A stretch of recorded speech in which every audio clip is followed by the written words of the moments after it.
जय हिंद दोस्तों। Learning with Rahul YouTube channel में आपका स्वागत है। अगर आप चैनल पे नए हैं तो चैनल को सब्सक्राइब कर लीजिए, बेल आइकन को प्रेस कर लीजिए ताकि आने वाली वीडियो का नोटिफिकेशन आपको मिलता रहे। दोस्तों, आज इस वीडियो में हम लोग देखेंगे करंट अफेयर्स के आर्थिक यानी कि इकोनॉमिक्स से संबंधित कुछ महत्वपूर्ण पॉइंट के बारे में समझेंगे। ठीक है दोस्तों, तो हमारा पहला पॉइंट ये रहेगा कि सेबी ने म्यूनिसिपल ब्रांड का डेटाबेस, यानी डेटाबेस का मतलब ब्यौरा जारी किया। ठीक ना। देखिए, भारतीय प्रतिभूति एवं विनिमय बोर्ड, कौन? सेबी ने, ये फुल फॉर्म हिंदी में भारतीय प्रतिभूति एवं विनिमय बोर्ड ने स्थानीय निकायों की तरफ से जारी होने वाले म्यूनिसिपल ब्रांड के बारे में एक डेटाबेस यानी कि ब्यौरा जारी किया है। ठीक है दोस्तों, इस ब्यौरा में क्या क्या बताया गया, क्यों जारी किया गया है, ये समझना है। महत्वपूर्ण तथ्य के अंतर्गत हम लोग देखेंगे कि देखिए, इसके बारे में, ब्रांड बाजार के बारे में जागरूकता फैलाने के लिए 20-21 जनवरी को दिल्ली में आयोजित एक कार्यक्रम में ब्रांड का डेटाबेस जारी कर दिया गया है। ठीक है दोस्तों, साथ ही साथ इस डेटाबेस में म्यूनिसिपल ब्रांड के बारे में तमाम जानकारियां एवं आंकड़े उपलब्ध कराए गए हैं ताकि लोग आसानी से इसको समझ के सीख सकें। ठीक है दोस्तों, इसमें सेबी की तरफ से म्यूनिसिपल ब्रांड के बारे में समय समय पर जारी निर्देशों परिपत्रों का भी विवरण दिया गया है। ठीक है दोस्तों, अब देखिए आगे समझिएगा। म्यूनिसिपल ब्रांड यानी कि मुनि जिसको कहते हैं, राजमार्गों, पुलों, स्कूलों के निर्माण सहित अपने पूंजीगत व्यय को वित्त पोषित करने के लिए राज्य या नगर पालिका या काउंटी द्वारा जारी ऋण सुरक्षा है। क्लियर?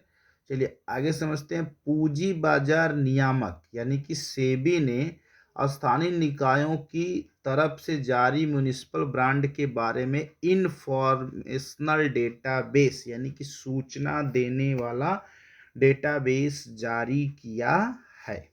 क्लियर दोस्तों?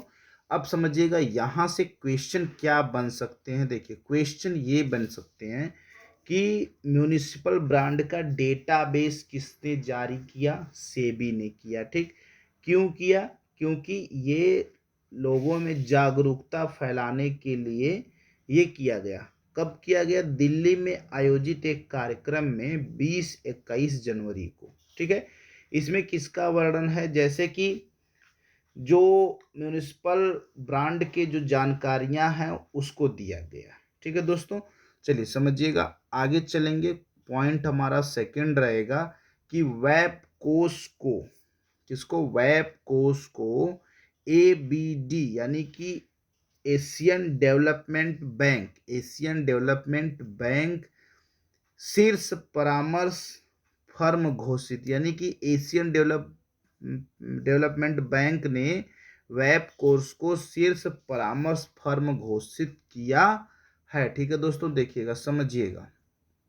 अभी क्या है कि जल शक्ति मंत्रालय के अधीन वाली वेब कोर्स को एशियन डेवलपमेंट बैंक द्वारा शीर्ष परामर्श फर्म घोषित किया गया है। ठीक है दोस्तों, महत्वपूर्ण तथ्य देख लेते हैं, क्या रहेंगे महत्वपूर्ण तथ्य संबंधित, समझिएगा।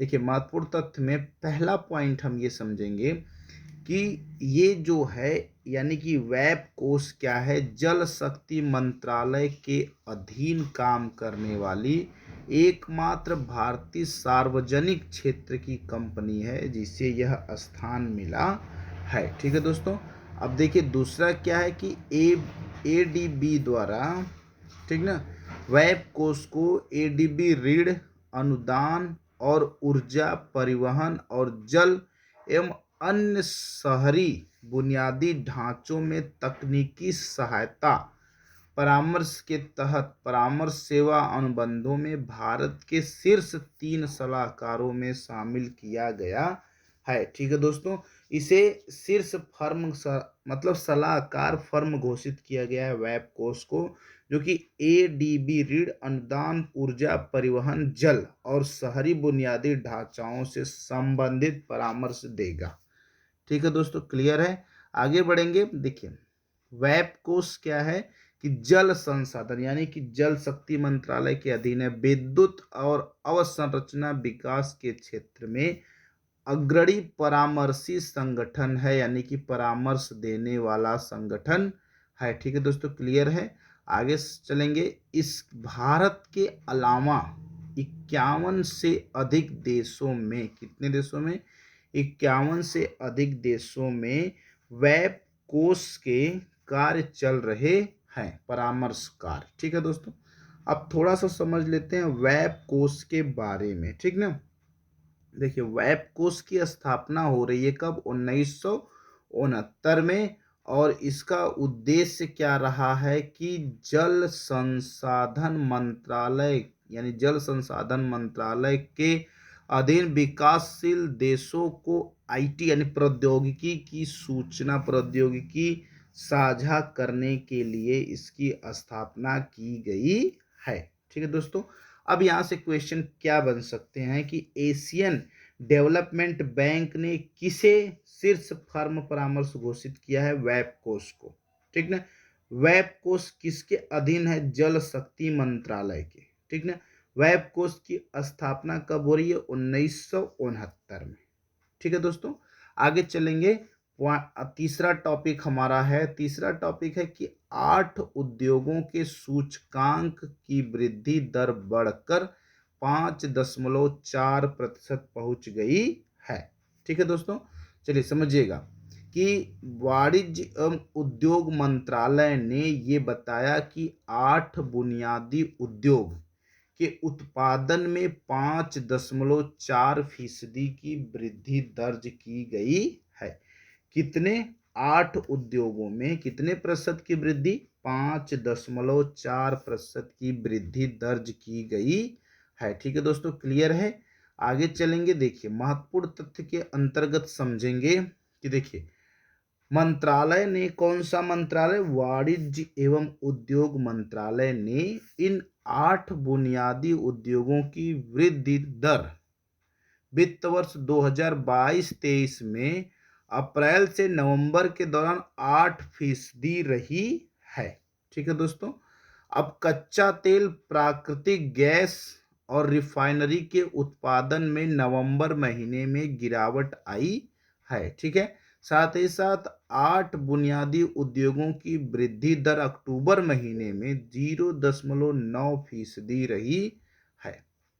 अब ये सब डेटा कोई बहुत इंपॉर्टेंट नहीं है कि पिछले वर्ष कितना रहा है, इस वर्ष कितना हो रहा है। ठीक ना, बस आपको ये समझना है कि 8 बुनियादी जो उद्योग हैं उसमें वृद्धि दर बढ़कर 5.4% हो गई है। ठीक है दोस्तों, कुल औद्योगिक उत्पादन सूचकांक यानी कि आईआईपी में देश के 8 बुनियादी उद्योग का भारांश 40.27% है। दोस्तों एक बड़ा अमाउंट है। आईपीपी में यानी कि औद्योगिक उत्पादन सूचकांक में 40.27% केवल 8 उद्योगों का परसेंटेज या भारांश कह लीजिए उतना है। और ये 8 बुनियादी उद्योग कौन कौन से हैं, तो ये हैं दोस्तों कोयला, कच्चा तेल, प्राकृतिक गैस, रिफाइनरी उत्पाद, उर्वरक, इस्पात, सीमेंट और बिजली।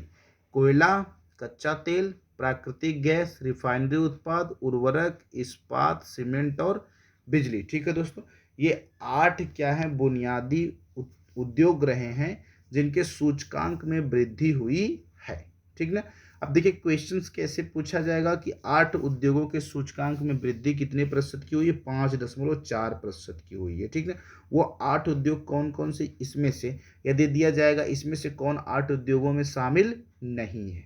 क्लियर है दोस्तों, चलिए आगे चलेंगे। आज का अगला हमारा टॉपिक है कि जीएसटी कलेक्शन।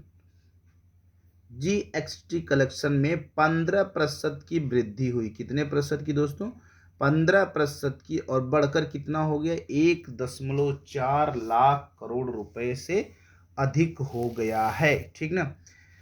देखिए, ये क्या है कि वित्त मंत्रालय ने ये डेटा जारी किया और उसने बताया कि जीएसटी कलेक्शन दिसंबर महीने में बढ़ गया है। ठीक ना। दिसंबर महीने में जीएसटी कलेक्शन में वृद्धि हुई है। कितने प्रतिशत की वृद्धि हुई है, 15% की वृद्धि हुई है, और बढ़कर जीएसटी कलेक्शन कितना हो गया है, 1.49 लाख करोड़ रुपए हो गया है। ठीक है।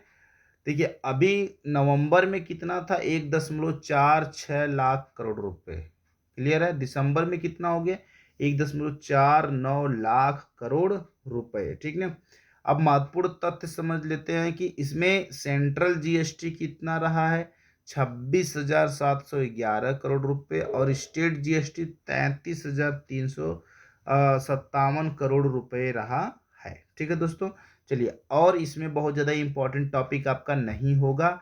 इंपॉर्टेंट टॉपिक सिर्फ यही रहेगा कि जीएसटी कलेक्शन में कितने प्रतिशत की वृद्धि हुई, दिसंबर में 15% बढ़कर कितना हो गया है, 1.49% बढ़कर हो गया है। ठीक है दोस्तों, क्लियर है। अभी आगे चलेंगे अगले टॉपिक की तरफ। अगला टॉपिक हमारा है कि आरबीआई ने यानी रिजर्व बैंक ऑफ इंडिया ने उत्कर्ष 2.0 लॉन्च किया या 2.0 लॉन्च किया। ठीक ना।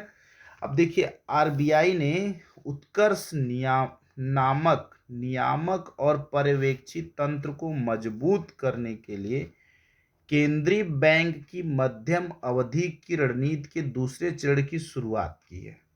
अब ये दूसरा चरण है, इसको छोड़िए, आगे चलते हैं। महत्वपूर्ण तथ्य में समझेंगे कि महत्वपूर्ण तथ्य क्या है इस पॉइंट से संबंधित। ठीक ना। देखिए, 2023 से 2025 का जो टाइम पीरियड है, अवधि है, वो आर्टिफिशियल इंटेलिजेंस यानी एआई और मशीन लर्निंग यानी कि एमएल पर आधारित प्लेटफॉर्म है। ठीक। उत्कर्ष 2.0 डिजिटल भुगतान के क्षेत्र में भारत की उपलब्धियों को प्रदर्शित करने के लिए द्विपक्षीय बहुपक्षीय व्यापार में भारतीय रुपए की स्वीकृति की दिशा में एक अनूठा अवसर देता है। ठीक है। देखिए, ये किस क्षेत्र से संबंधित रहेगा, भुगतान के क्षेत्र से। उत्कर्ष 2.0 किस क्षेत्र से संबंधित रहेगा दोस्तों, भुगतान के क्षेत्र से संबंधित रहेगा। ठीक ना। और 2019 से 2022 की अवधि को कवर करने वाला पहला रणनीति ढांचा उत्कर्ष 2022 जुलाई 2019 से शुरू कर दिया गया है। ठीक है। अब कार्य देखिए, 2019 में एक लॉन्च हुआ उत्कर्ष 2, और इसमें उत्कर्ष यानी कि अब इसमें लॉन्च हुआ है उत्कर्ष 2.0। ठीक ना। उत्कर्ष 2.0 की अवधि के लिए विजन क्या रखा गया है, थोड़ा हम उसको देखने की कोशिश करेंगे।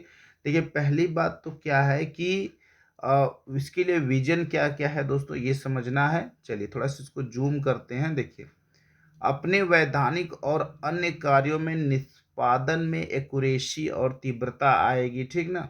और भारतीय रिजर्व बैंक में नागरिकों और संस्थानों का सुदृढ़ विश्वास और राष्ट्रीय एवं अंतर्राष्ट्रीय भूमिकाओं में संवर्धित प्रासंगिकता एवं महत्व। ठीक। और आगे चलेंगे, पारदर्शी उत्तरदायी एवं आचार नीति संचालित आंतरिक शासन से संबंधित है। ठीक है दोस्तों, क्लियर है। अभी आगे चलेंगे, पेज नंबर 11 पे एक छोटा सा बहुत एकदम 2 लाइन की चीज समझना है कि नए नए और क्रियाशील और कुशल मानव संसाधन के रूप में इसको प्रयोग किया जा सकता है। देखिए, आरबीआई ने कौन सा लॉन्च किया, पोर्टल उत्कर्ष 2.0। ठीक ना। और इसका काम क्या है, इसका विजन रखा गया है कि नागरिकों एवं संस्थानों का विश्वास बनाना, अपने कार्यों में तेजी और एक्यूरेसी लाना यानी शुद्धता लाना, क्रियाशील और कुशल मानव संसाधन के रूप में कार्य करना। और ये किससे संबंधित है, भुगतान के क्षेत्र में भारत की उपलब्धियों को प्रदर्शित करेगा। ठीक है दोस्तों, क्लियर है। अभी हम लोग क्या करेंगे कि आज ये जो क्लास है ये यहीं पे ख़त्म हो रहा है दोस्तों। अगर आप चैनल पे नए हैं तो चैनल को सब्सक्राइब जरूर कर लीजिएगा, बेल आइकन को प्रेस करिएगा, और नोटिफिकेशन ताकि आपको मिलता रहे। और अब मिलेंगे दोस्तों अगले वीडियो में, तब तक के लिए जय हिंद।